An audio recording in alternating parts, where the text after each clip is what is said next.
రాజ్యాంగ నిపుణులతో 3 గంటల పాటు విజయ చర్చలు. గవర్నర్ ఆర్లేకర్ను మరోసారి కలిసిన అదే నిరాశ. ప్రభుత్వ ఏర్పాటుకు మెజార్టీ లేదని లోక్భవన్ వర్గాలు. చెన్నైలో ప్రమాణ స్వీకార ఏర్పాట్లు నిలిపివేత. తమిళనాట కొనసాగుతున్న సందిగ్ధం. మళ్లీ ఎన్నికలంటూ ఊహాగానాలు. విజయ ప్రభుత్వం ఏర్పాటు చేసే వరకు వేచి చూస్తాం స్టాలిన్.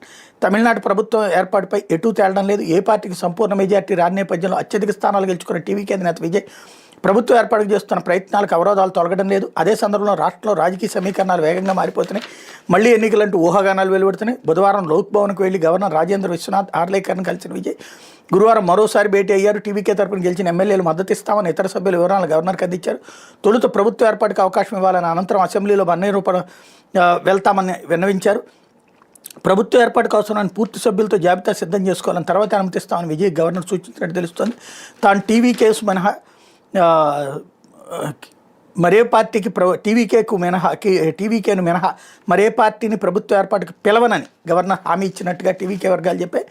అయితే లోక్భవన్ దీని మీద కీలక ప్రకటన చేసింది. ప్రభుత్వ ఏర్పాటుకు కావాల్సిన మెజార్టీ సంఖ్య టీవీకే అధినేత విజయ్ చూపలేకపోయారని అందులో పేర్కొంది. తద్వారా సీఎంగా విజయ్తో ప్రమాణం చేయించేందుకు గవర్నర్ సిద్ధంగా లేరని సంకేతాలు వచ్చాయి. విజయ్ అపాయింట్మెంట్ కోరినందున గవర్నర్ గురువారం తన కేరళ పర్యటన కూడా వాయిదా వేసుకున్నారు.